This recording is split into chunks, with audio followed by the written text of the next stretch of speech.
Okay, you're on.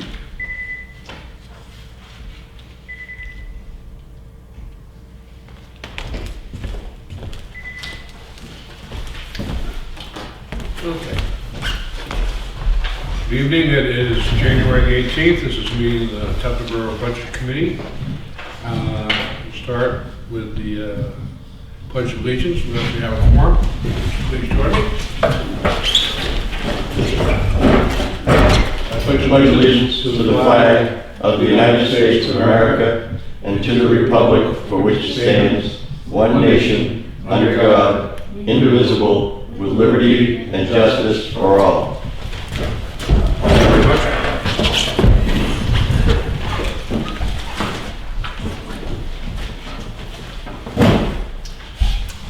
First order is public input. Good to go. Public input tonight. Next is the approval of the January 4th minutes. They read to me pretty much the way they're presented. Any changes?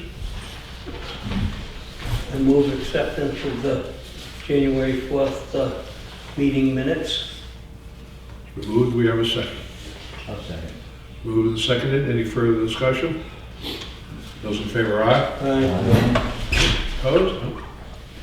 Chairman's comments. I really don't have anything out of the ordinary this evening, so we're going to move right into the meat of our discussion this evening, which are our warrant articles for March meeting. These have not been finalized as of yet because of wording, but I believe the substance is pretty much there. I will read them and then we can discuss them, and then we can take our votes from there. As I read right now, Article A is to see if the town will vote to raise and appropriate the sum of $124,625 to pay a fourth and final installment towards the fire truck acquired in 2018 as approved by voters pursuant to Article 6 of the 2018 town meeting. The principal amount of $120,209.83, the interest of $4,415.17. This is a 5-year lease agreement and it does contain an escape clause. So, The only change I see here is that that 4,415 is is a typo. a typo. Yeah. On these warrant articles on a truck like this, Chip, when it gets voted to buy the truck initially, is the figure put out there then at how much it's gonna cost? Yeah, And why do we have to have one of these every year of that? because the way we structured it was a lease purchase. So that at any given year, if the voters decided 3 years in, all right, we don't want to pay this money anymore, we could Has that ever happened? no. But if you do it that way, you have to allocate the money every year.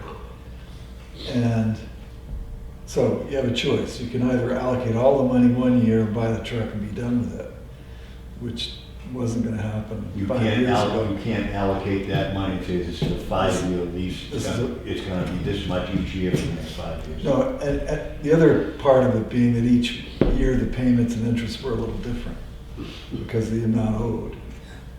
So I suppose we could look at it at straight financing. I think they did at that point in time. I know we did, actually. That was Mhm. And it was less costly interest-wise to a 5-year. 1 year at a time. But we're actually raising each year a specific amount of money, so each year we have to approve it. And the Right. amount of money Right. this year is $120,000. And if you guys and the town voters decided, no, we're not gonna spend $124,000 this year, Then we could send the fire truck back and not owe the money. Right, right. Give them the truck back. Yeah, but then you don't have a fire truck, Right. and you spent $500,000 to have nothing.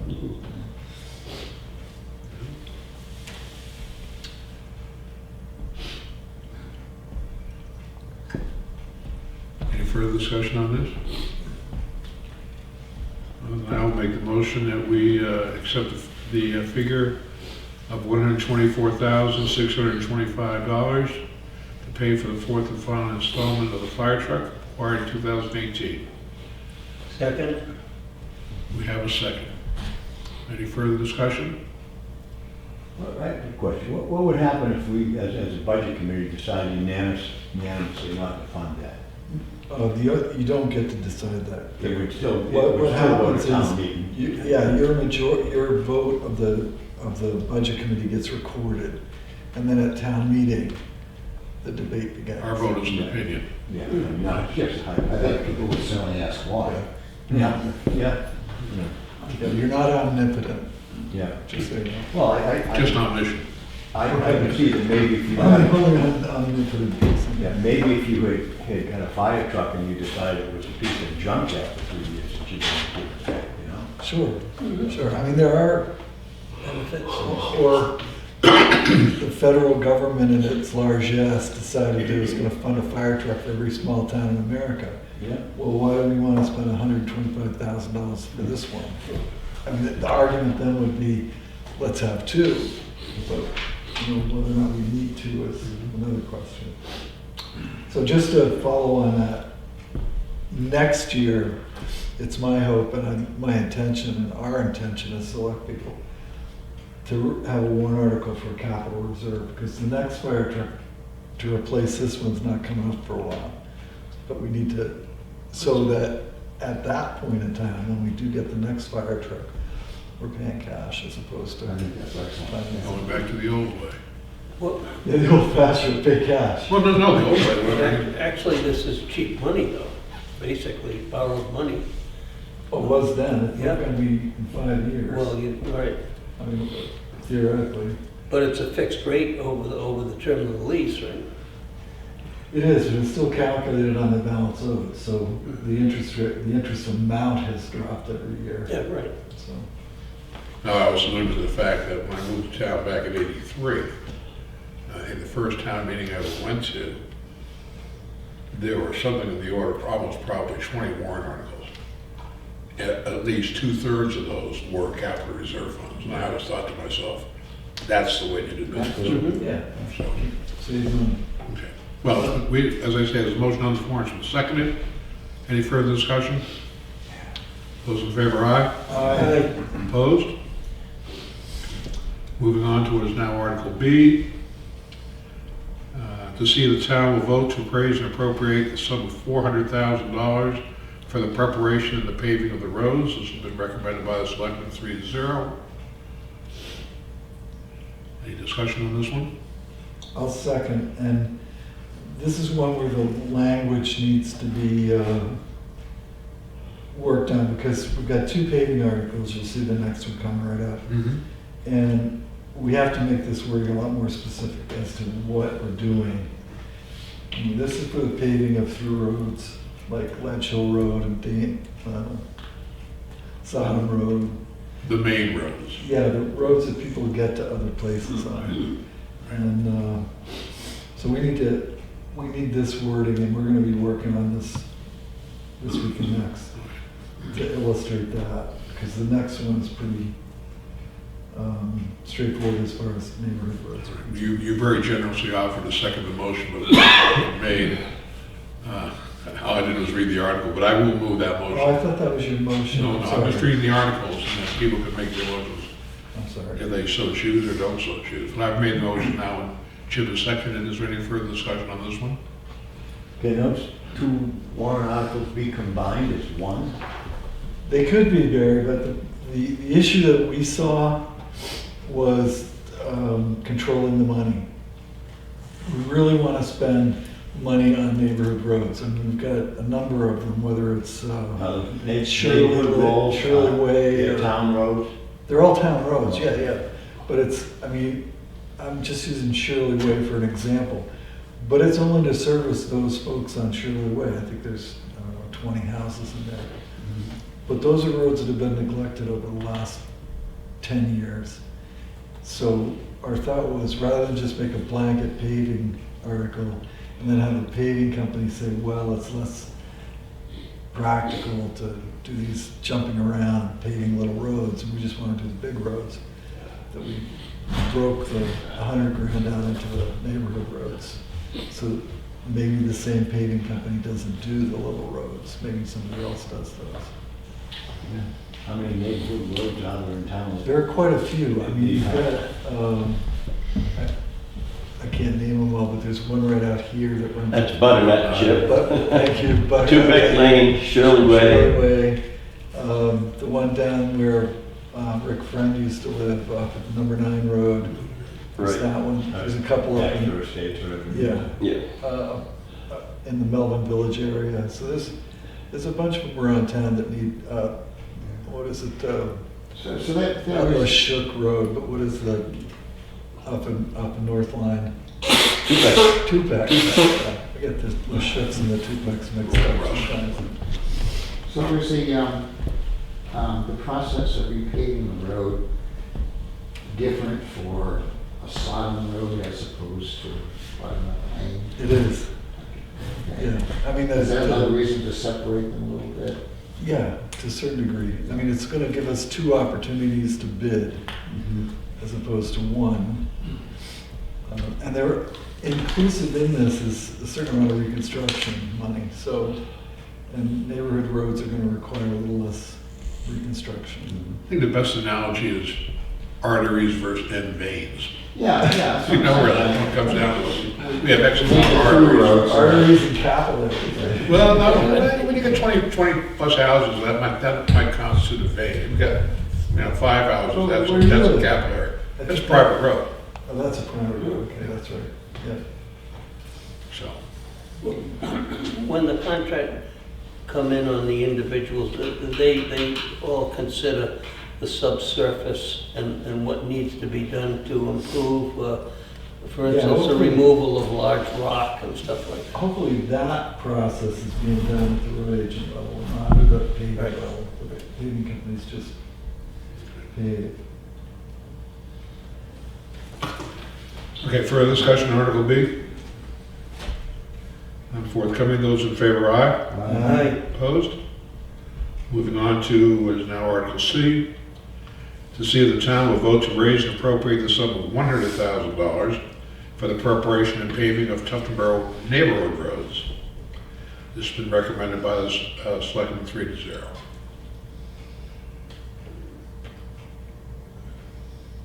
Do we have a motion on this? Move it. It's been moved by Bob, is there a second? Excuse me. I will second it for discussion. Any further discussion on this? I think we kind of went over in the previous one. All right, none forthcoming, those in favor, aye. Aye. Opposed? Okay, thank you. Article D. To see the town will vote to establish a contingency fund for the current year for unanticipated expenses that may arise, and further, to raise and appropriate $5,000 to put into the fund.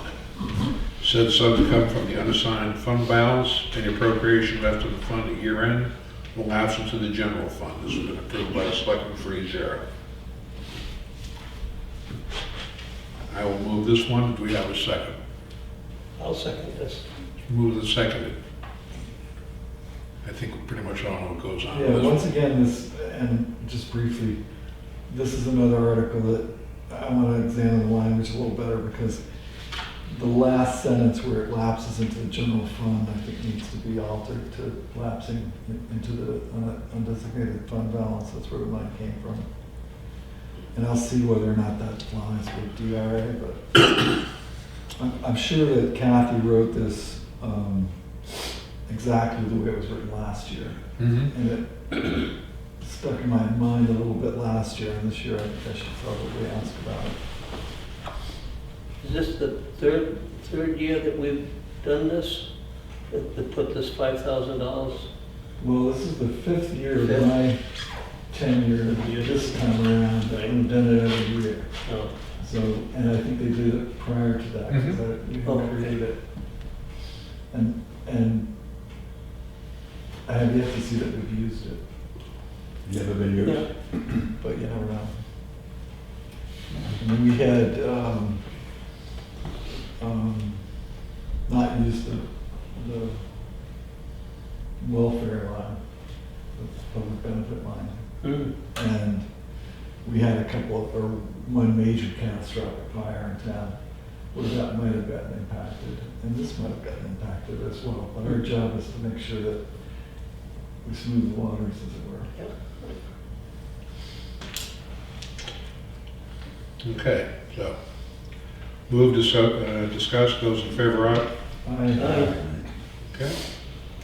Article E. See the town will vote to establish an expendable trust fund to be known as the Police Vehicle Expendable Trust Fund for the purpose of purchasing, equipping, and refitting police vehicles for the town of Tewksbury, and to raise and appropriate the sum of $80,000 to be placed into this fund. Furthermore, to appoint the Board of Selectmen as agents to expend both principal and interest from this fund. This has been approved by the Selectmen 3-0. So, I will move the article. Do we have a second? Second. All right, now there's discussion. Why do we need the language to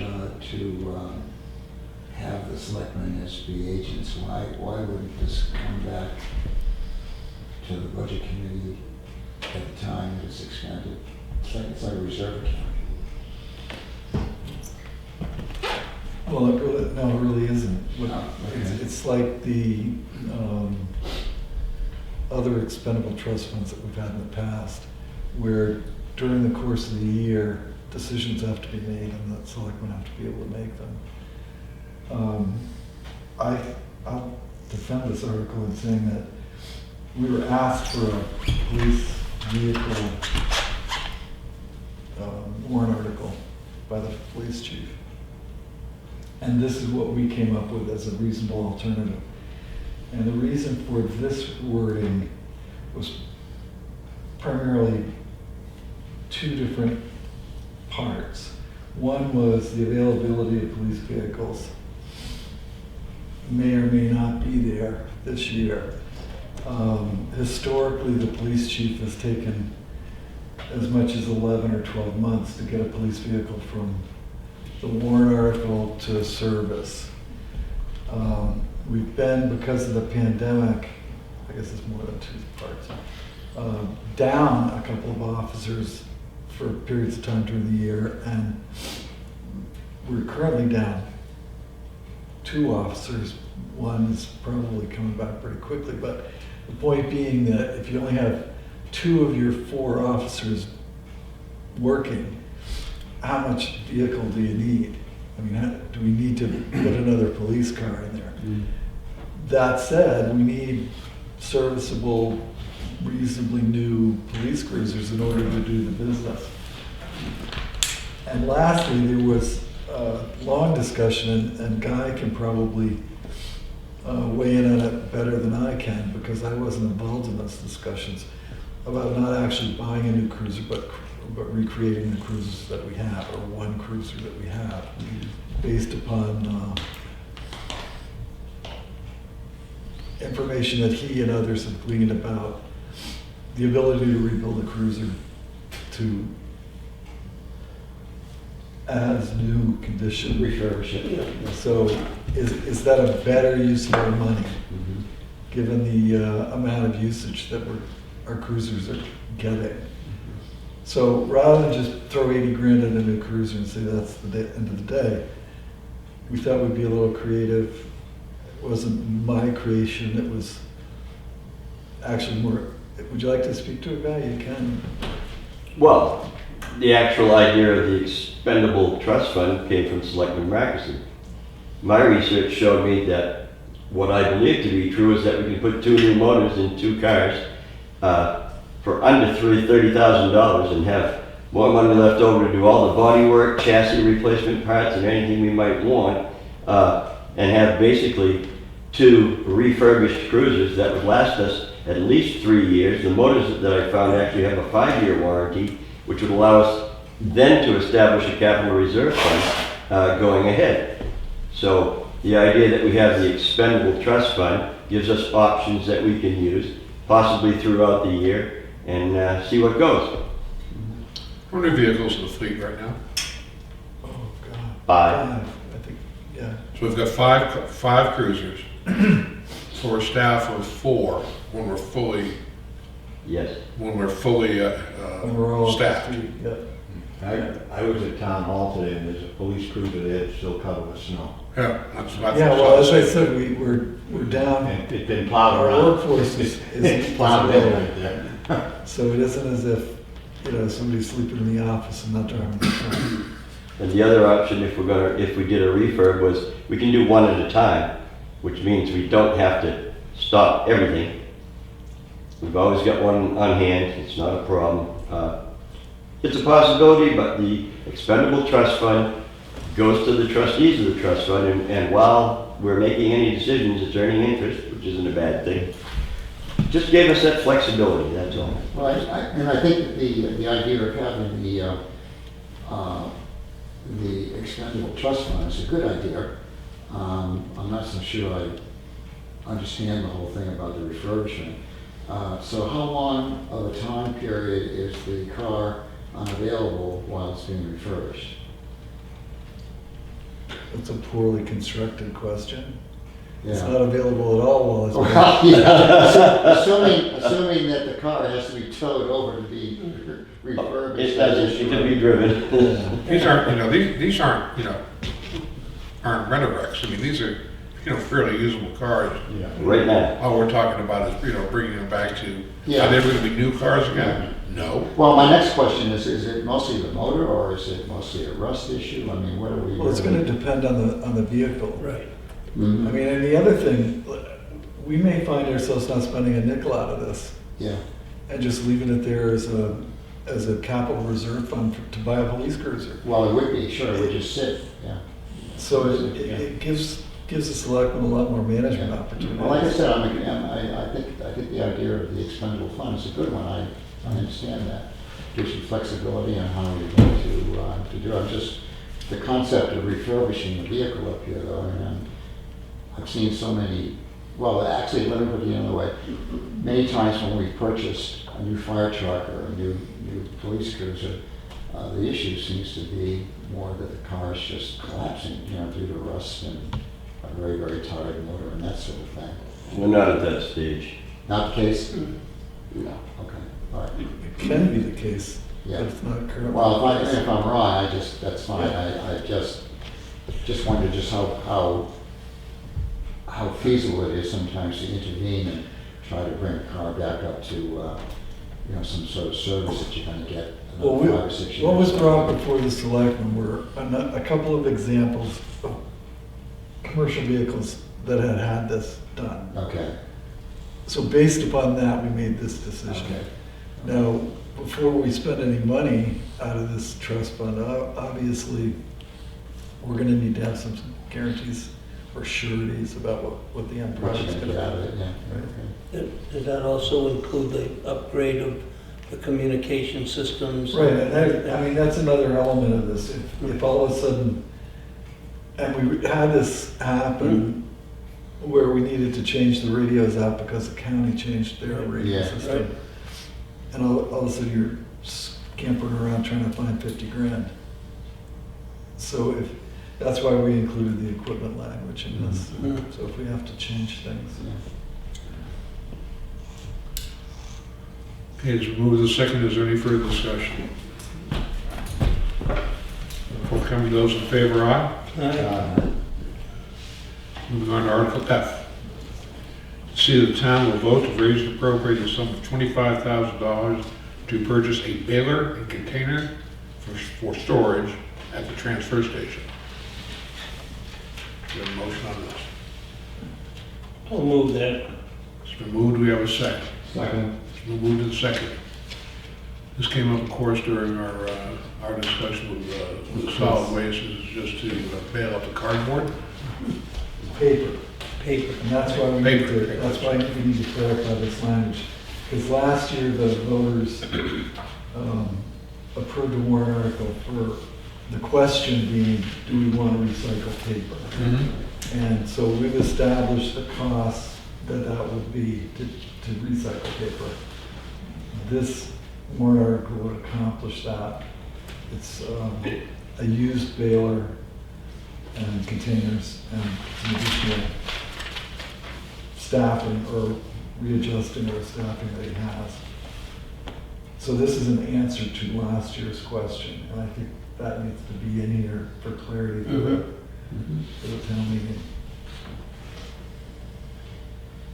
So we aren't just expanding, we're answering the question that was asked.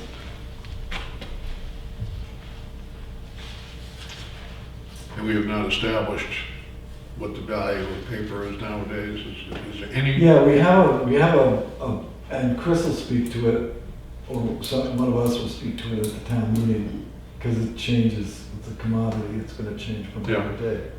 But we have looked at what the commodity returns are. It's not a profit center, it's gonna cost us money to recycle paper at this point in time. So that'll be explained at town meeting.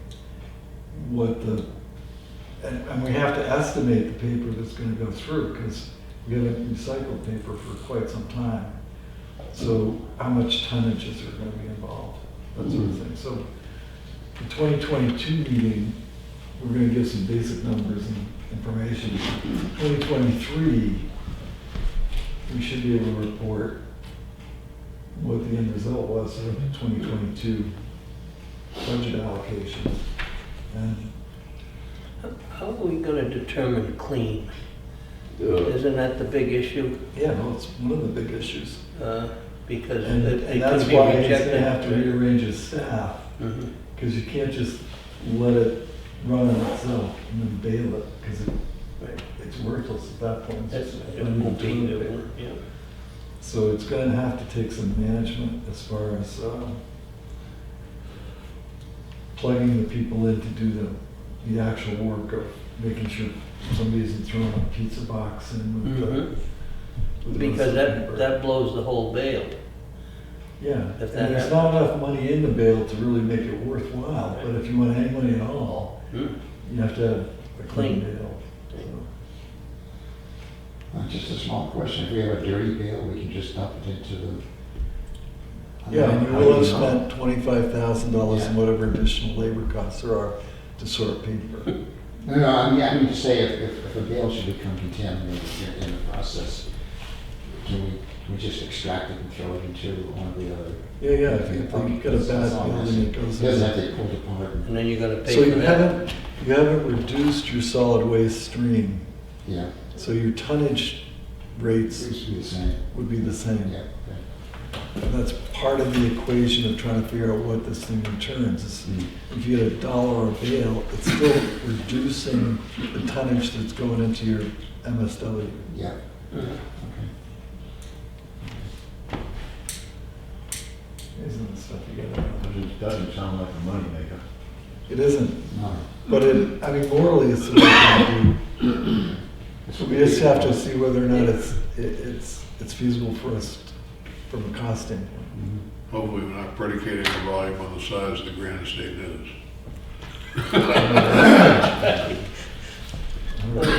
Well, plus you, Or the content, for that matter. there is the possibility that the future could hold a profitable, if paper becomes a more usable product, a used Yeah, paper. but you and I aren't gonna be around to see No, it. we understand. When it was profitable, it was a Chinese market. Yeah, The and they Chinese were out got of the rid of market. it. Or they could get their papers somewhere else. So we need to build an internal market for it. And that takes a certain amount of political will. Maybe we could turn it into paving for our roads. That might be good for me. Excuse me. I'm baffled as to how if you had contaminated bale, where would it turn out, who found out that it's a contaminated bale? Would it be here, would it be wherever it went to? Well, wherever it goes, they'll charge you for it if it's not good. Right. So you're gonna pay one way or the other. So One if way. we discover it for whatever reason, somebody dumps a quart of oil on it, or it's discovered when it gets to the recycling center, if they're not gonna take it, they gotta get rid of it. So obviously the charge to get rid of it comes back to us. I'm looking for us. Yeah. It's not like hazardous waste where you ship it out and just forget about I it. just wonder, where's the guy that's in that bed and say, look, piece of cellophane in here, you know? We could They're there. You know? go back to outhouses where it was very usable. Your excess paper. Yeah, I know what you're saying. Last year's Sears catalog. That's right. And Montgomery Ward. The houses were always a little more refined than that. Okay, so we have the motion, it's been moved to second. Any further discussion? Those in favor, aye. Right. Moving on then to Article G. To see the town will vote to raise and appropriate the sum of $468,000 as additional funding for the construction of the new police facility. And that's the other elephant in the room. I'll move the article. The article has been moved. Is there a second? I'll second it. It's been seconded. Okay. This is the elephant in the room. How much money do we have currently in the capital reserve funds? Do we have an up-to-date figure? 1,782,000. No, capital reserve. I'm sorry. The police department capital That's what reserve. I'm saying. 1 million? No. Yeah, No, well, no. if you include all the grant money, You're talking, Chip, you're trying to give him the whole figure of numbers, and he wants just the police capital reserve okay, fund, and I don't have that with him. yeah, I don't either. Well, we had $673,825,000 last May. So can we say It's that we've more had than that. an appreciable? I mean, I have no idea what the interest rate would be then.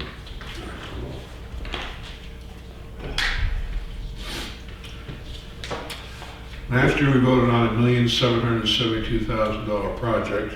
Mhm. And now we're looking for an additional $468,000, which brings us up to $2,240,000. We have a USDA grant of $341,063 based on last May's figures. Right, and it's actually 350,000. Okay, so that's slightly, this is all just stuff I'm taking off of last May.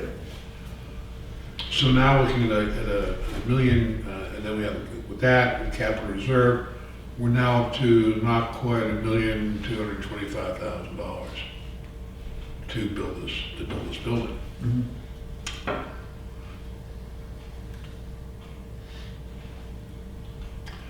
And then I was looking through the selectmen's minutes that came out, and there was a question I had that the police chief said that the soft costs are not included, or these soft costs were not provided to the construction manager for their figures.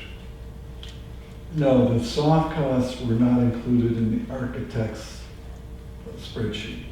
Okay, So but are the soft costs included in this they are, $1,224,000? as well as $191,000 worth of contingency money. Okay, but that's in the $1,250,000. Right. So we had an extensive discussion with the construction manager and the architects about this. Mm-hmm. And I went through the numbers that they were providing as estimates and found any number of examples where there's no way we're going to spend that kind of money. One example that I remember clearly was you got a 4,900 square foot building with a 4-inch slab, so you got about 1,500 square feet of, or 1,500 cubic feet of slab.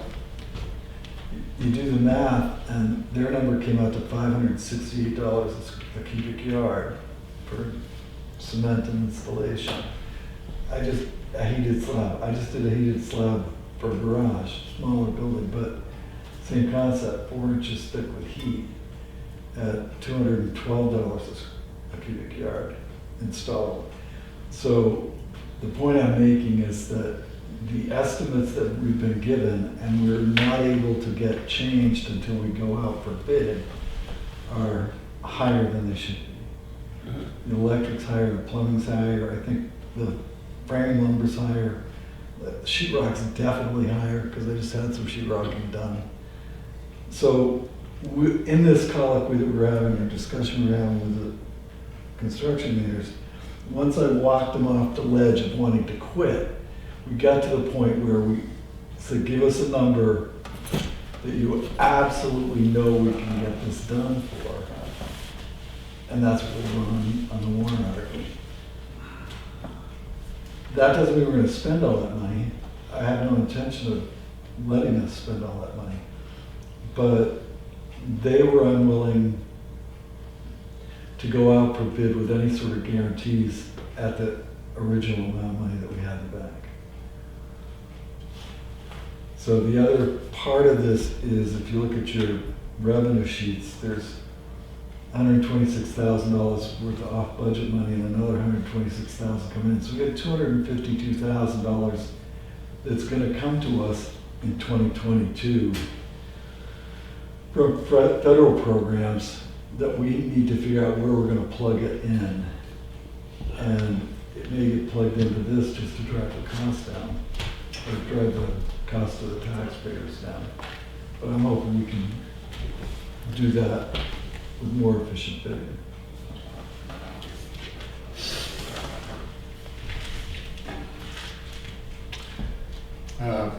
Seems to be way too many loose ends and unfinished items here. Supply chain problems and numbers that aren't really the right number, or it's high, maybe we can do it for less. It's just too much unknown. Well, you don't just throw up your hands and say, I can't do anything. You don't do it in your business. Nobody does that. So you take what you have, and if there's a supply chain issue, there's a supply chain issue. We talked extensively about when are we gonna do it if we get the money. We may not start the job until September, because we need to know that all the pieces are gonna be in place, as opposed to putting out a deposit on windows and then finding out they're not gonna show up until October. Why are you gonna do the rest of it if you can't do that, or heat, or whatever it is that you're putting together? So we're all dealing with that supply chain problem. And we haven't seen a moderation in timber prices, or wood stock prices. It's not to say that, well, this is the decision that was made going forward, and this is the amount of money that we need to make it happen.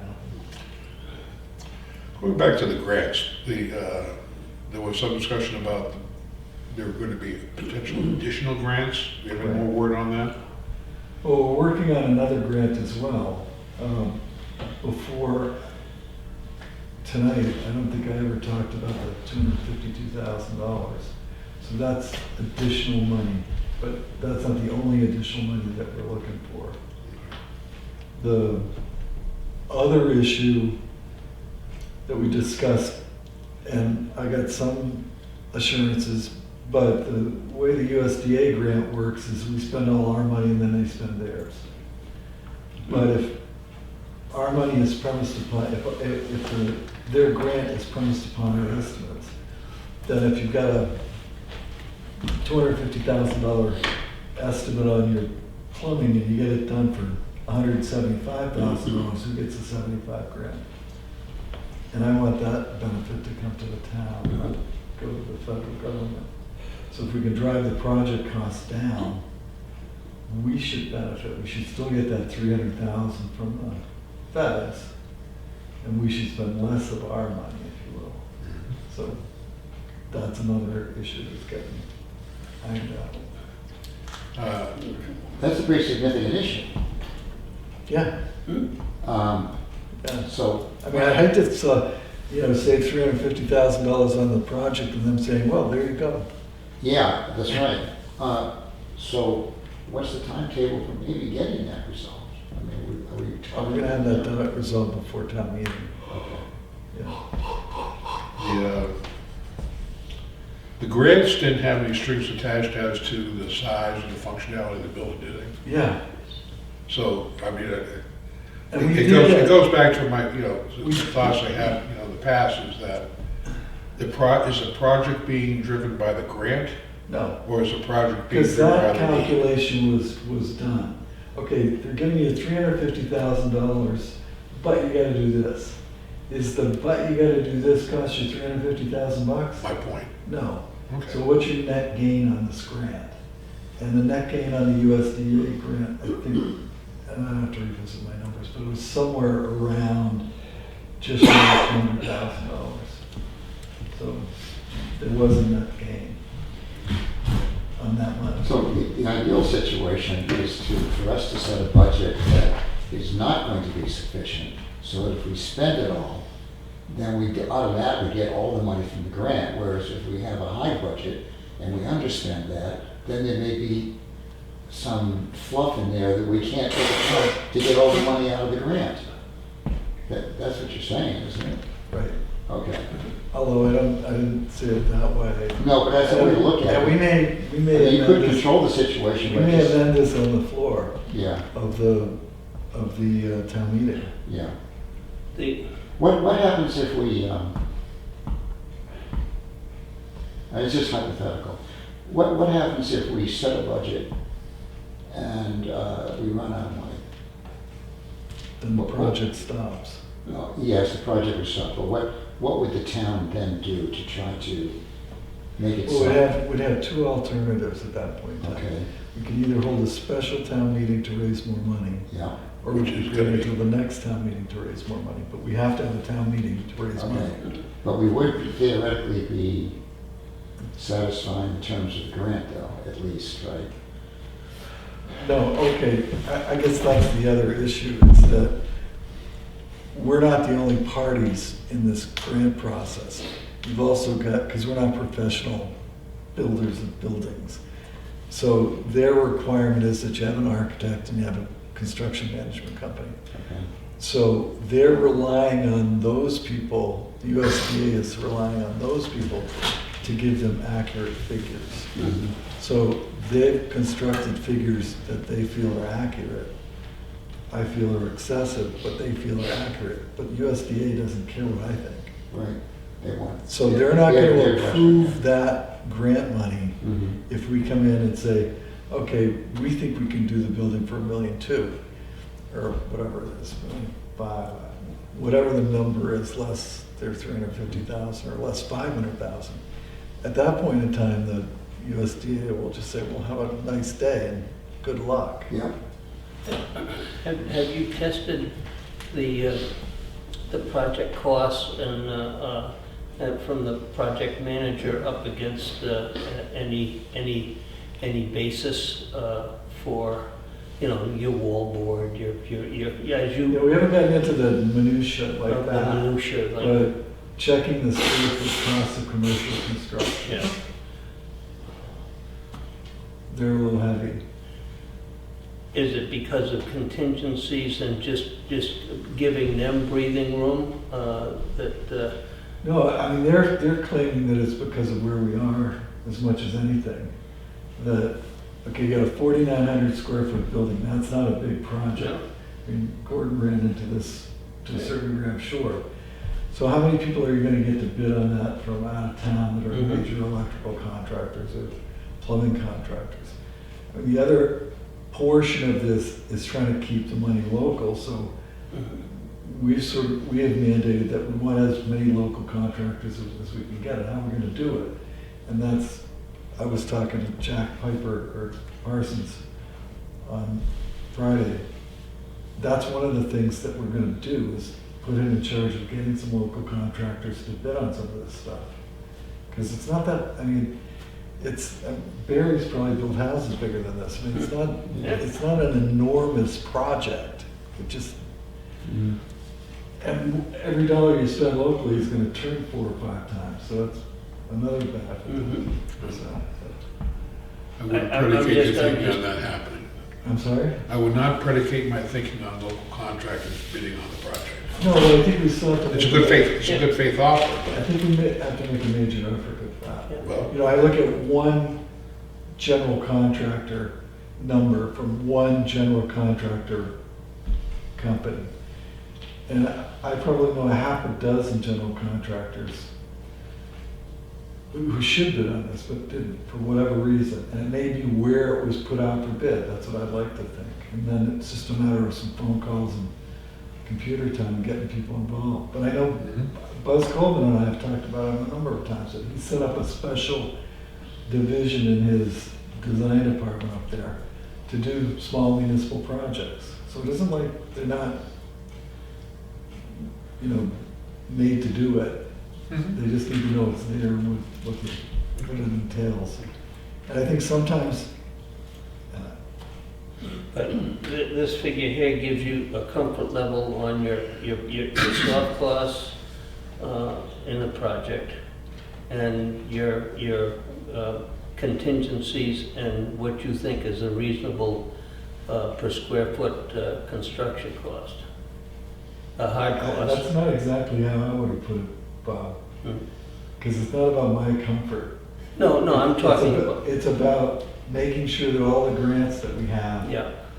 are supported by the professionals that we've hired. Mhm. So that the grant person in Washington DC or wherever they are can look at this project and say, okay, they have this company and this company and this company, and they're all set to go. And it's not just 3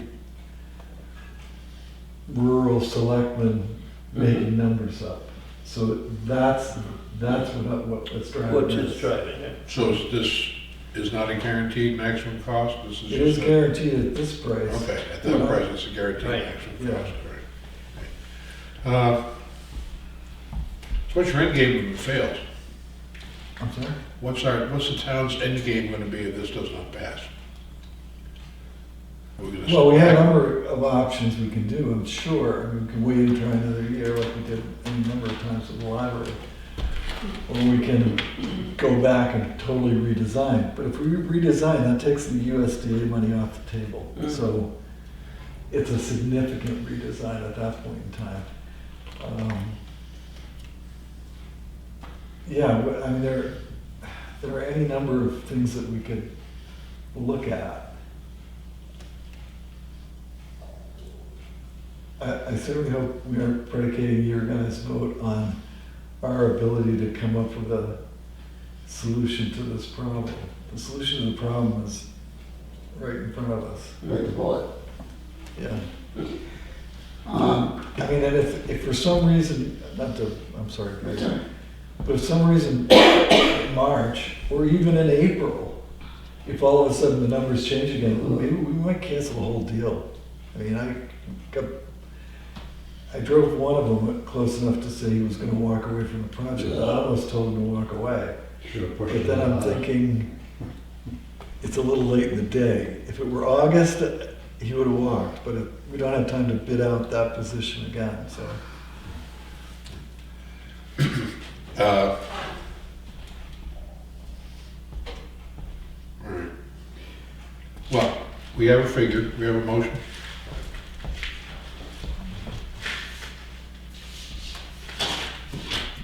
Not to get to the end of this before the end comes, but we made a significant effort to make sure that the total warrant articles for this year didn't exceed the net warrant articles from last year. So we took out all the money that the library put together on their own and just what impacted the taxpayer last year. And we're about $100,000 less than that for this warrant that we're looking at here. So even though we're looking at $400,000 for the police station, the overall picture, which is the macroeconomics of the budget that I tend to look at, is not going to adversely affect the tax rate. The amount of increase in the operating budget that we looked at, which is 4.1%, I think you came up with.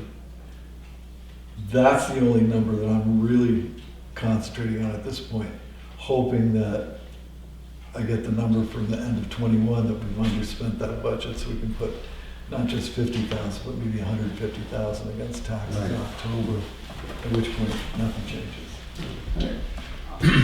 I'd also like to make a suggestion that when you structure the actual warrant articles and you place the order in which they're going to appear, this should appear as the first warrant article, because I can be almost willing to guarantee you it's going to be a ballot vote. I think it has to be a ballot vote, doesn't it, because of the money involved? No, because it's not that. I mean, we do a fire engine for $400,000 and it's not gonna be a ballot Well, vote. I would be Somebody very... probably will call for a ballot vote. Well, that's my point, I'm sure. And that DRA may say, this is a capital project that needs to be number one. You know, and so this order of activity that we're looking at tonight is gonna change, I'm sure. Well, I'm just thinking of pragmatically of what can happen at town meeting, and I would hate to think that this would show up as a second to last warrant article with somebody who's asked for a ballot vote, because all of a sudden it gets to be Yeah, 9:30. or even the public perception, I mean, it's second to last warrant article and 50% of the people have gone home. Well, that's my point, And Jim. now you I would be very happy to see, 7 I would be very happy to see this as the first article, so if there is a call for a ballot vote, then at least we can do it, in a reasonable time, and then people have a chance to do it, and then move on from there. That has nothing to do with the validity of the wording, that just is got pragmatics of town politics. When are we likely to know how the books are gonna look in terms of this past year's expenditures on end the of January. Yeah. I mean, they're looking pretty good, but Yeah, you know, it's like children, you know, you want them to just put on their tunics and go to school, but they always give you a hard time. So we're still getting bills in from 2021 yeah. that should have been here so we could make some financial planning and, Look, these are hard numbers to look at, but I think that ultimately when we go to town meeting, and I'd say us and you, if you can say to the voters that on the warrant side, we're a little bit below what we were last year, on the operating side, the figures that we're looking at indicate that the tax rate is not going to have like a serious bubble because of this. I think that's a strong statement. I'd say let's just table this for tonight and let's take a look at what we have for numbers. you don't have until the end of January. We have to, Okay. we can't table it because it has to go, all the stuff has to go to DRA for approval. All right. And then that was going to be the end of the discussion for the evening, which will be our scheduling for our official warrant Yeah. and official hearing. All right. So, Well, I'm inclined to myself to go ahead and approve this, but I think it's going to meet with kind of a, And that may well be, and we, you know, if you take $400,000 off of here, now I don't have to do any work again. I'm on vacation. I'm just not sure, sitting back and not approving this is the way to go, because I think that we could find ourselves in the worst position next year, and we have screwed around with this for, quite a few years at this point. It's never gonna get any less. Yeah, I yeah. mean, you found that out with the fire station, Right. they Yeah. found it out with the library. Right? You keep kicking it, Yeah, and it just gets worse and worse. yeah. And we've never seen construction costs, decrease and things get better within an inflationary economy. And that's not gonna go away, that's for sure, now. So, I think, personally, from my standpoint, I think we've gotta make, support where we are now and keep our fingers crossed that, that we can solve the solution. Right. And I certainly don't think that trying to go into the technicalities of the grant is going to be at all helpful at all. From what I understand, they're holding us to a form, fit, and function requirement, but at the same time, we have to expend funds on our side in accordance with the budget that we're agreeing to, and if we underrun it, then we could put ourselves in jeopardy in terms of getting all the money back out of the grant that we. Well, if we underfund the budget that the construction managers and the architects put together, they're not gonna give us the grant. They're not gonna, they're gonna say you don't qualify. Yeah, yeah. So, my position is, it's the next day that matters. You know, we still may find ourselves battling through 2022, but at least we're battling from a position of strength. The fire station is a perfect example of what it costs this town to kick that item around for 10 years. I mean, when you look at what it could have been done for and what we ended up spending for it, with construction costs going 3, 4, 5% a year. Yeah. And for over 10 years, I mean. So you don't have to tell me, I got driven out of office to Yeah. out of control Right. spending. Yeah, And and I mean. Police department had a fire station for less money than they ultimately Yeah, spent. right. I mean, it's, we, as far as I'm concerned, we, bite the bullet and give some, and look at some risk, but get it done. I mean, you can't live with the police department the way it is right now, Yeah. for sure. I mean, that's a No, total I'm embarrassment. not saying we should, this is gonna be a very It's more of a liability. awkward presentation at town meeting, that's all. But you don't have to do it. I know, I think in some respects we do. I mean, we're voting on this tonight, that's a voice. It certainly helps, the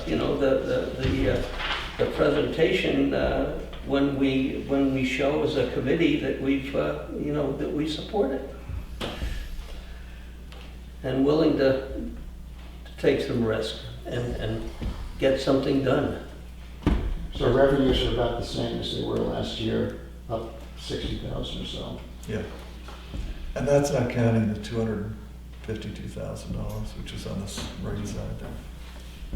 I can't support this, just because of so many loose ends, and what I get from everybody that I talk to, why does the town of Tuftonboro need a facility like that?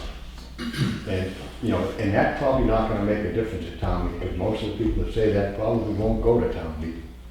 But that's the perception of probably 80% of the people I talk, I don't have anybody come up to me ever and say, boy, I can't wait till we get that new police station.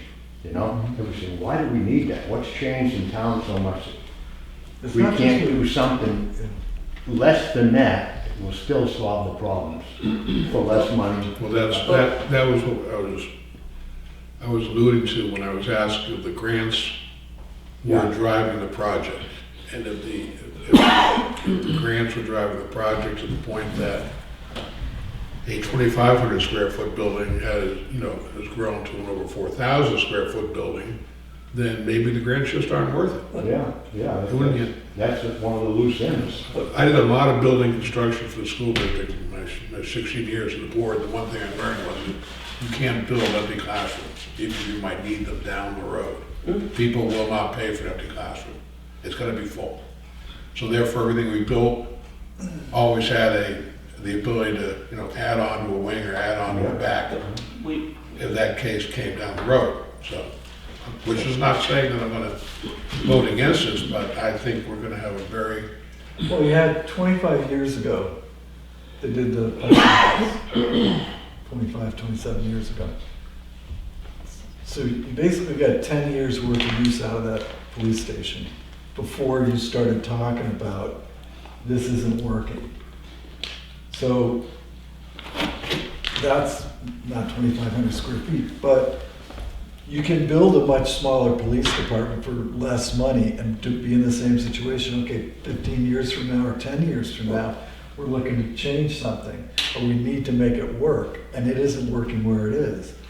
Or you can make the decision to build a 50-year or 75-year police department once. Well, don't lose sight of the fact that the existing facility, we've gone through 2 studies on the police department needs. We did the one with the facilities. I was chair of that committee. We talked to 5 different chiefs. We looked at all the codes and the fact that we didn't have safe rooms and the things that were needed. And both of them came up with almost the exact square footage in terms of the design of that building that we have right now. It was gonna, if we took the library and redid that, it was gonna be 5,000 square feet for the needs of the police station. And this was, what, 3 years ago? It's, again, you know, people may say, why do we need a police station? Well, if you're gonna have a police force, you gotta house it. And you gotta house it properly to protect the public that's in this community. Right now, you've got no safe room. You have, if somebody was in danger, they have no place to go where they could be safe. That in its own right is enough to say, whoa. And you look at, what do we got, 700 square feet available for usage for a police department with 5 individuals. It's, you know, you've got to recognize the need. Unfortunately, it's like what I consider, you know, when you have a baby, okay, that's all well and good, but now you got to feed the baby. And you got to keep feeding the baby, and you got to keep feeding it under inflationary conditions. And that's constantly faced this community. You know, again, Harry, it's you know, what the people say. Why do we need a police station? Well, maybe if they look at the need and the use and what they do for the community, and then take a look at where we're putting them, I think that answers that question. I mean, would you like to work in that facility as a police officer and do your job and protect this community? Or, you know, what are we going to get rid of? Their safety vests and not put communications in their cars? And, you know, this is... You know, I'll be honest with you, Bob, a lot of what you're saying, I don't agree with at all. But what You don't agree with it? Don't, but let me just tell you this. No, tell me why. Well, it's unnecessary. Okay. But let me tell you this, I don't think we're gonna get this project to go back to 1.7, no matter what you do at this time. The amount of time we're gonna take to revise the project and to drive the costs down, and my sense of what inflation's gonna be in the next 2 to 3 years, I think we have to go for this now. I think we've made some fundamental mistakes, and I don't wanna rehash all of that, but this is where we are, and we're not gonna change this ballpark and make it any different to save a significant amount of money and make it any more attractive to the voters. This is what we have, and this is the reality. And I think that at town meeting, I think people understand we're on the brink of some pretty big inflation right now. So we have more of a chance of doing this. So. Yeah, I guess You know, I just, you know, I never wanted a police facility this size, but this is what we have, and this is what's on the boards. And this is what we're discussing tonight, and this is what we have to get ready for town meeting. And I think this is the best way to do it. Go for it. Yeah, I guess my point is that if this were a significant budget increase, I might be saying, well, we would not do it. Yeah. It's not. We have a consistently flat tax rate. It's gonna remain consistently That's our flat. job. But in addition, another part of our job is leaving the place better off than we found it. Right. Yeah. You can nickel and dime it and not. I remember the argument on the fire station. Why should we pay for a fire station? We've got the one in Melvin, and we've got the one in Mirror Lake, and we've got little barns around town. We're fine. Those were all paid for by people that have been here for a lot longer than a lot of other people. And they didn't mind paying for it. I didn't mind paying when I started paying taxes. Because keep your town up. If we just let the police facility go to hell, we're no different than any small town in Texas that could have some kid come in with an AR-15. Right. Not saying it will happen, it may never happen. I hope it never happens, but it could happen.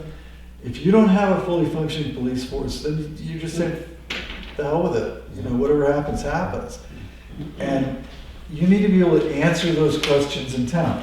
When you get some guy that says to you, I don't think we need a police department, I think we ought to just hire Wolfboro, they got a big police department. That's when you've got to say, okay, and whatever Wolfboro wants to charge is okay?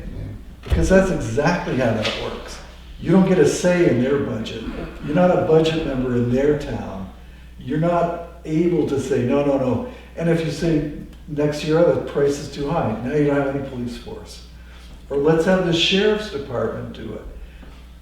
The county delegation won't fund them enough to do another town. They're already doing Albany and Eaton. They do Brookfield too, don't they? Or Brookfield, Wakefield, and Brookfield. Wakefield does Brookfield. But they're in a situation, Brookfield's in a situation where they have no control over their police budget. No, I understand that. So, I mean, we're in a great position to have control over our police budget. And I honestly think that this facility is going to drive your operating costs down. I honestly believe that. Because it's more efficient. You're going to have better access to officers, because who wants to work in the place we've got set aside for them? We're intending on having Gordon's system, solar, electricity. There's any number of things that we're going to make that's going to make this work, but can't make it work until we go. Well, I think the thing that's also on my mind is that, you know, the evaluations in the town, they're going up. And we're gonna be spreading our tax bill over more assessments, and I think that's good. That'll help us pay for this in the long run, okay? Well, You know, I mean, it's crazy what's going on in the real estate market right now. you gotta keep, you know, as the town grows and you chew up your assets through age, you gotta keep feeding the baby, or the baby dies. Okay, well, But, all right. My comment. we've read it. I don't believe we've had a motion yet. We have a We motion. have a motion, is it second? Yeah. Yes, it It's has. been moved and seconded. Okay, is there any further discussion on this? Okay. Those in favor, aye. Yes. Those opposed? Opposed? Okay, so that's a 4-1. Okay, so Article H now is to see the town declare to raise and appropriate the sum of $287,500 for the repair of Union Wharf. I will move that. Is there a second on this? I'll second. It's been moved and seconded, so this is the stuff we've already discussed as far. There are no big surprises with this. No, and once again, the warrant article needs to be checked for wording. But this is a reconstruction of the external bulkhead around the crib portion and the cement portion of Union Wharf. It's, once again, a 50-year repair. It's no different than the bulkheads that you see in Florida or the Carolinas or wherever. It's like corrugated metal. Issues with DRA or DES and the governor and council, I believe, have been resolved. So we're free to move So we forward. now own water, and we own the dirt under the dock finally? Yeah, I see. we do. So this is also going to change the egress for the wharf, so there won't be that leap between hard ground and boat created by those big pilings. Mhm. There'll actually be a walkway, a wooden top walkway that goes around it. You have a design on all that? Yeah, Yeah. yeah. And, It's in- and where did that figure come from? You have like a marine contractor that's. That came from our designer, Tyler Phillips, Jr.? yeah, I don't know the name of his company, but it's not really. yeah, Phillips. Hudson? Horizon. Horizon. Horizon. Yeah. So he's gone through the numbers with the number for contractors, and that's the figure he's given us for going forward. Heck of another life for the kids you used to have running around your backyard and now making those kind of recommendations. How to get to be this old. Yeah, with gray hair. Yeah. Yeah. Okay, So those so are two major projects for this year. We're gonna get the pier done, we're gonna get the police station done. Chip, what happens if this doesn't get done this year? Is it, I mean, does anything change that it can't be done next year at the site? I mean, so it's not falling apart to the point where we have to do something. This is not an emergency this year as opposed to doing it next year. Is that true? Yeah, I suppose it's true to a certain extent. Mm-hmm. Are you saying if we didn't get the contractors involved? No, if we just don't do it this year. If we don't do the warrant article this Yeah. year, it's gonna come up again next year. Yeah. But we're gonna have Lake Street then too. Have what? We're gonna have Lake Street to do next year as well, and then we're gonna have the Melvin Wharf to do. So that So all might at some get pushed point- off also one year. And you can push it off. We're $100,000 less than last year in the total warrant, so I'm not sure what your purpose of pushing would be. Well, I'm just saying that I think it's gonna be, it's gonna look like people are gonna be making a comparison between G and H at town meeting. Well, then it's our job to disabuse Sell them. it. I'm just wondering if maybe we should think about putting it on for you. Because we're asking for a lot of money for the police department, and we wanna get that done. Yeah, I no don't, this is benefit. gonna come well after the police department. There's no benefit to putting it off. Yeah, What, none. you can't, Because it. you can't in one breath say, well, gee, look at how our tax base is increasing and so on and so forth. And if you're And the money's averaging, rolling in, and the other side is saying, we're gonna put this off. if you're averaging $1.5 million, let's say, just for argument's sake, on the warrant articles, and your tax rate is level, and you put this off, now all of a sudden you've reduced the amount that you can do next year in capital reserves for dump trucks and capital reserves for fire trucks and solar infrastructure, if you wanted to get into that. There are a number of projects looking forward. So the concept that I've been dealing with, and you can tell me I'm all wet, but is to keep our funding at a static level, so our tax rate's at a static level, and actually get something done. So that's Yeah. where I'm at. Yeah, okay. I mean, I know people are gonna look at $200,000 as a lot of money, but nothing, nothing's cheap. And again, it's kicking it down 2 years, 1 year, increase your cost. You're not gonna get it for the same price, period. You can't. And we haven't exhausted grant possibilities on this either, because we've been dealing with that grant and right problem with the Mhm. governor and council. Yeah. Now that we have ownership, or hopefully We'll have- the pen will be signed, but once we have ownership, now all of a sudden, we can look at grants for this project premised on the fact that it houses the fireboats, the fish and game, it's the major access to millions of dollars worth of property out on the islands. Yeah. So you got recreational stuff. Plus, the efficiency of that whole dock changes dramatically. Well, the usability But the changes. usability. Yeah. Okay.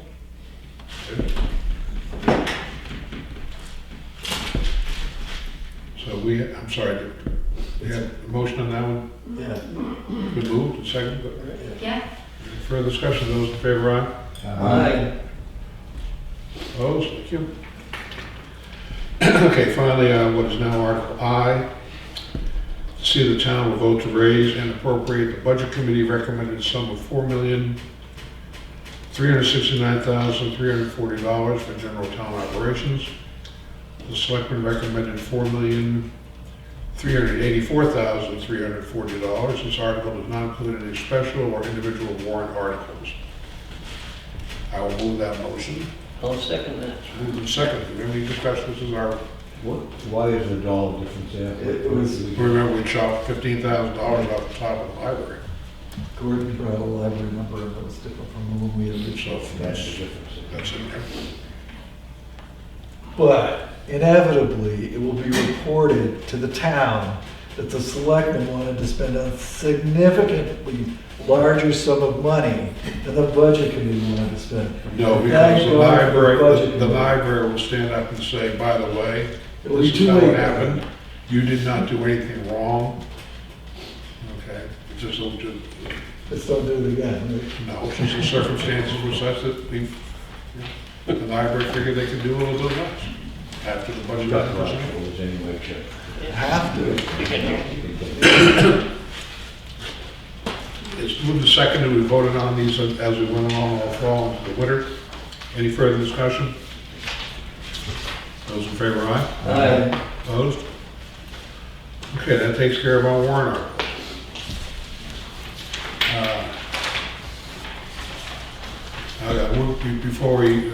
Before we leave the subject, though, I would really request that the selectmen move the articles around a little bit as to how they're presented Yeah. to get to the fire police station first. So there's going to be a situation that, polls open for an hour, that we can deal with that. Okay, I don't have any correspondence. New business? Chip, anything else? Did you want to look at the revenues? Or I Yeah. sent them out?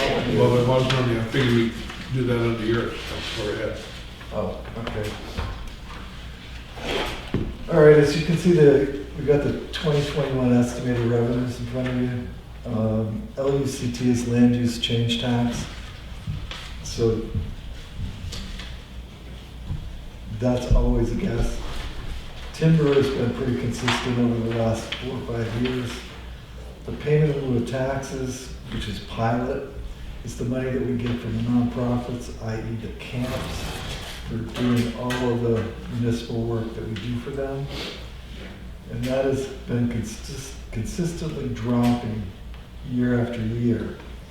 And my hope is that with the end of the pandemic, that number will go back up to the $18,000 or $19,000 that it was.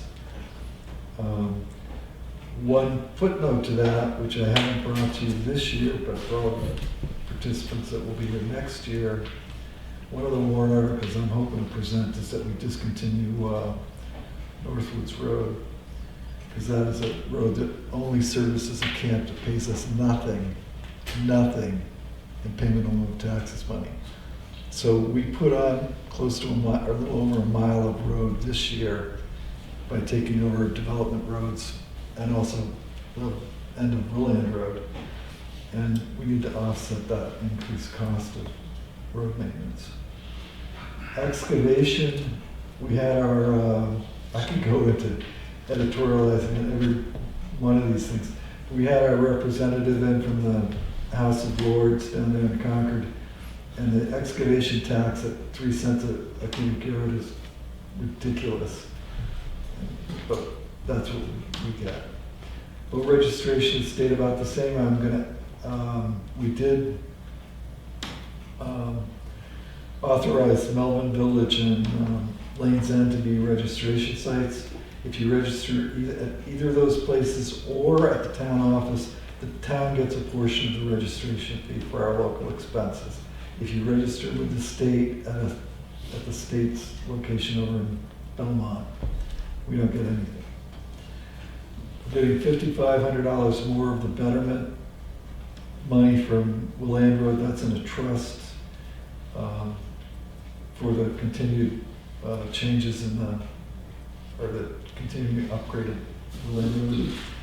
Penalties and interest has remained about the same. We upped it a little bit because the actual in 2021 was $46,000. Business licenses and permits have been pretty consistent as well. Motor vehicle registration has been creeping up as motor vehicles become more and more expensive. Building permits, as you can see, have gone up. consistently over the last 3 years. And our expectation is that they'll continue to go up this year. Other licenses, permits, and fees. There's a beer fest down on 19 Mile Bay this coming week. Sometime this Sometimes I don't pay any attention to that. sometime this winter, and it's events Like like your that own- that bring money Slow in. down. We also have expenses for those. The Gopher funds, 941 Gopher funds, it's $295, and I've not examined it enough to figure out what the hell it is. The 178,328 for rooms and meals is set by the state. We get a portion of the total collected money.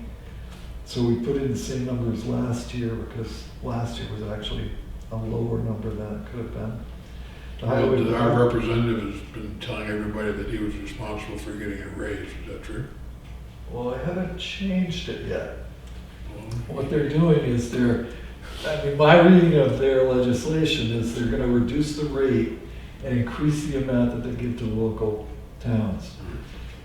And I'm not completely sure that has passed. All I know is what I read.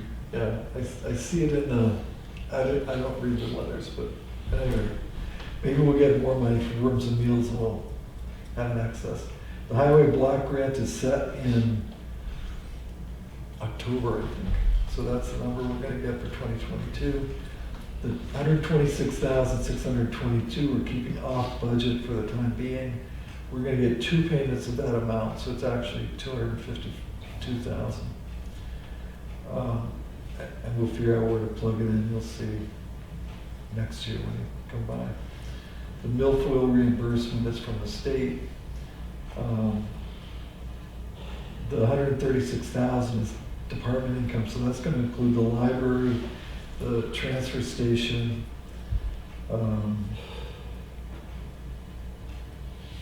If the fire department charges a fine for, let's say, a brush fire, or they collect money for some other service that they're doing, that's where that money goes. Sale of municipal property is, we have property that we've taken for taxes, and this is the net amount that we expect to collect on a deal that's pending. There may be more than that, but we have this money pending and, waiting for legal and planning to sign off on it. Interest has remained pretty close to the same. We went down on this number because last year we collected around $5,000 in interest. But we didn't audit this number. If it had changed, it probably wouldn't have changed by more than a couple of $1,000. Rent, we are currently renting tax taken property, that's the $4,800. Milfoil joint board funds are funds that were raised and put into a capital reserve by the Milfoil joint board. And this is the amount of money we're going to get this year. The Health Trust Holiday and Primex refund, we are in a group for health insurance as well as our workers' comp, and depending on how the group performs, we get either have a holiday, they call it a holiday or a refund, but you have a choice. You either take holiday, which means they would take $50,000 off in next year's plan cost, or you get a refund. We always take the refund because we have to do an election before you folks have had a chance to look at the budget. So if we took a holiday, then we're married to the same company forever, or for the next year. Miscellaneous revenue is just miscellaneous revenue. And A couple disparate figures there, aren't there? which ones? 3509, got 21,000 versus 7,000. On the miscellaneous revenue? Yeah. Yeah, because I think $21,000, what was that? You would. There was a one-time occurrence that brought in that miscellaneous revenue, and it was from was from the COVID relief funds that Oh, came yes, into the yeah. town. Okay. That's what, And we don't, that program has ended, so we don't expect that program to yeah, that was it. be renewed. So, but we always have gotten between $5,000 and $7,000 worth of miscellaneous income or revenue. The Primex claim reimbursement was, You skipped over the Great Meadow Oh. donation? yeah, we don't have one this year because we brought in that last year, so that's 0. So that project is ongoing, but the purchase of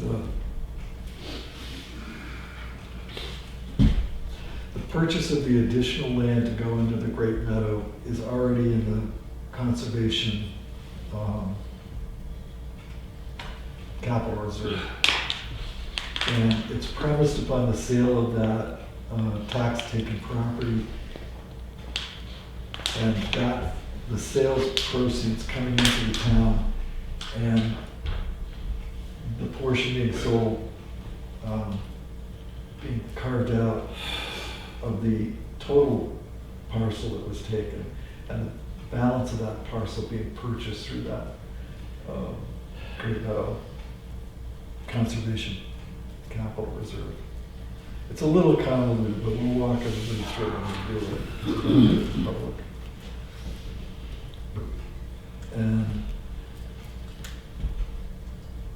the Primex claim reimbursement was an insurance reimbursement that we get premised upon our claims for, Primex is our workers' comp. Right. Premised upon our other insurance company, we'll call it. How many workers do we have for, or taking advantage of them? So they set our rate premised upon our group's experience. Our experience is less onerous or less costly than we get a refund. So our total revenue, operation budget revenue is estimated is $1,586,610.50. So we're up about $60,000. This does not include the warrant articles or the taxes. But, yeah. Because we're offsetting 25% of our operating budget with revenue, basically. The rest of it comes out of taxes.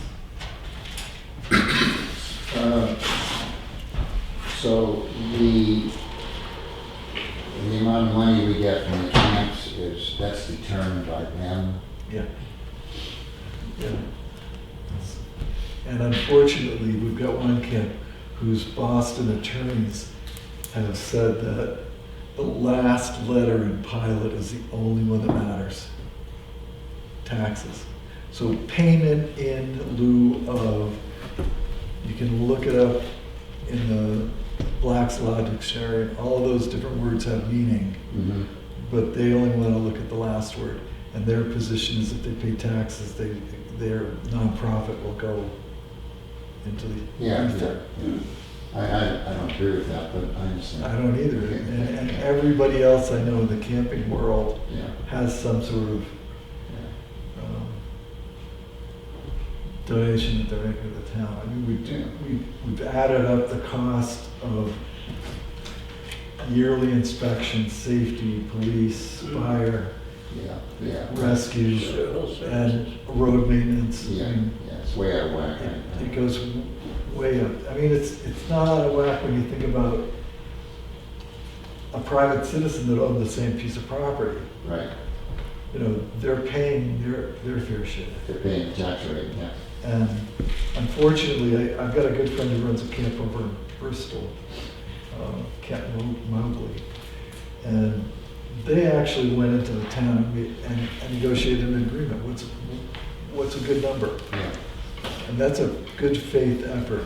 I tried on a couple of occasions to do the same thing with the camps, and I've gotten virtually nowhere. I mean, Seth down at Belknap makes a good argument that they do all kinds of things for the town.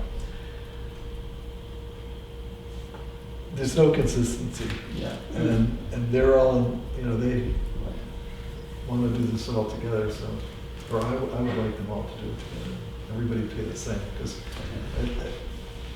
any number of years we'll have the least funded camp, if you will, the least wealthy camp paying more pilot money than anybody else. I think the assessed value of all of the camp properties is about $7 million or more, isn't it? Oh, it's way more than that. Yeah. I think we could add- Any idea of we could add revenues, zero to that. any idea of any even guesstimate of what kind of revenues come into the town based on activities from the population of the camps?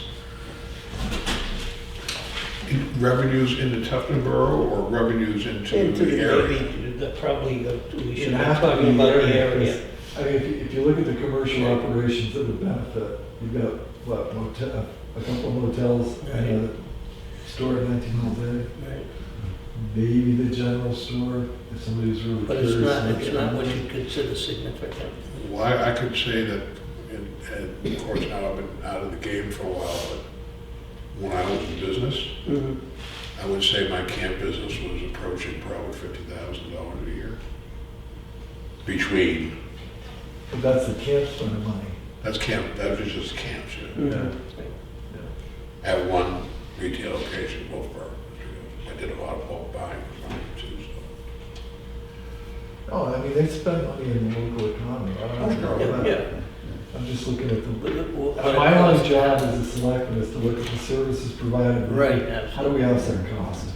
I know when we looked at this many, many years ago, we were looking at the standby costs, for the police and the fire, which, it's not insignificant. And there was a case that was brought to our attention over in the Keene area for a camp.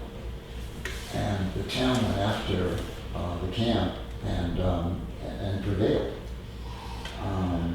Well, they're not prevailing today, thanks to the Supreme Court and the Maris decision, which says that anything they do is nonprofit oriented, regardless of the fact that they're running a wedding Yeah. place down at Northwoods or Right. a corporate retreat over at Mara Mara Vista. Vista. Wow. But it's it's just another one of those elements of Tuftomer that make it unique. Every July I go out to the Island Association meeting, and every July I hear how our taxes are too high because we don't get anything. And I'm thinking, no, wait a minute, we got more fireboats than Wolfboro, I think. Yeah. We've got police department that comes out here, we've got, Right. the pier that we're now gonna spend $250,000 on. Right. I think that's because those people are from somewhere else and they get all these services at home and they expect those on an island, even whether they need them or not. They pay for them at home, they should pay for them Pay here. for that. That's right. That's- But they think they're paying from, here too, and they are. You don't get a piece of Belmont's taxes. Okay, now, before we, You don't have to approve this. no, I understand that, but before we call it an evening, when does Selectmen anticipate having the wording ready to go to the DRA? I'm hoping this week. This week being like we got discussed on Friday, to go on the first. The reason I'm asking is that in order for us to schedule our Budget year. our budget hearing, We need it done. I kind of need a firm date of when do you think this stuff is going to be back. All right, we'll notify you on Monday. Okay, well, I'm just saying, I'm just throwing dates out from a historical perspective. We always try to do it around the first week in February. The first Tuesday, legitimate Tuesday in February is the 8th, I believe. And I would really like to see if we can do it on the 8th. So that would be our goal. We're always at the, knee of DRA, so Mhm. whenever they decide they've got time for Tuftonboro, that's when we do it. Okay. So we'll have all our stuff done hopefully we can get it back to the DRA by the, I'll know one day how long it's gonna take. All right, so you'll know, So last year was nobody's home, so we can't help you'll it. let us know.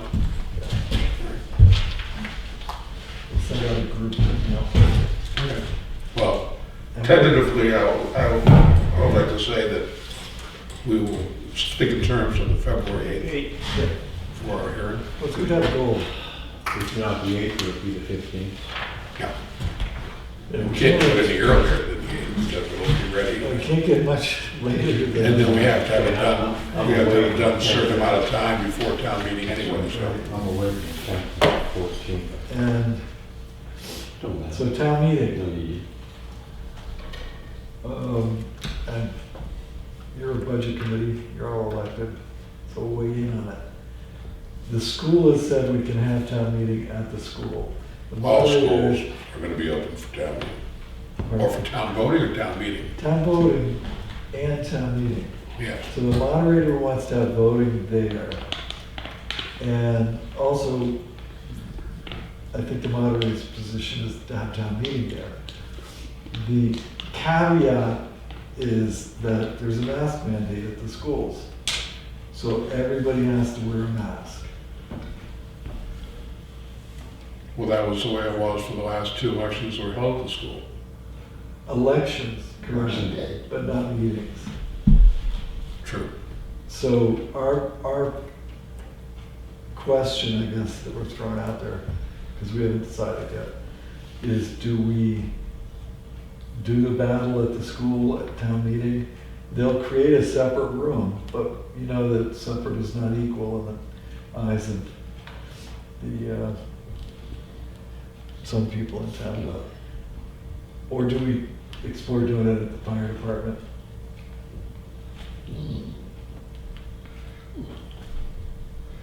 What's the capacity at the fire department? I think we can get 300. Pretty close. Yeah. If we don't have any better turnout than we did under the tent, you could have it in my kitchen, but, excuse me, I'm being sarcastic. Well, I mean, I prefer having it at the school. I just would Me too. prefer not to have to be I just don't want to have to sit in a doing a separate battle room. with people that don't want to wear a mask. Oh, And I don't know if, I don't have any, do you have anyone at the school board? Are they gonna stick with that policy for? Oh, you know, unless something radically changes in the next 6 weeks, I would imagine you're gonna probably see the, mask until the end of the school year, Right. at a minimum. And that's fine. From a selectman's point of view, I'm thinking I don't want it to reduce the participation at town meeting, and that may happen, so.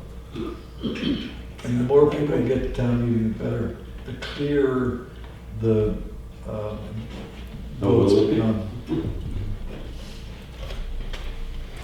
You get it? I'll drag out my So, Mexican friends. you don't see a problem with the capacity at the fire They've station? just started, this happened on Friday, Yeah. so it isn't as if we've had a long time to talk about What it. is the average turnout for our town meetings?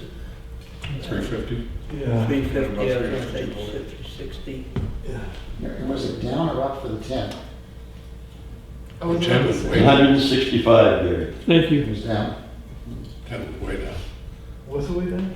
The people who came for the meeting in the tent versus people who showed up in March, which is what I thought would have been exactly the opposite. I thought it was more people. Yeah.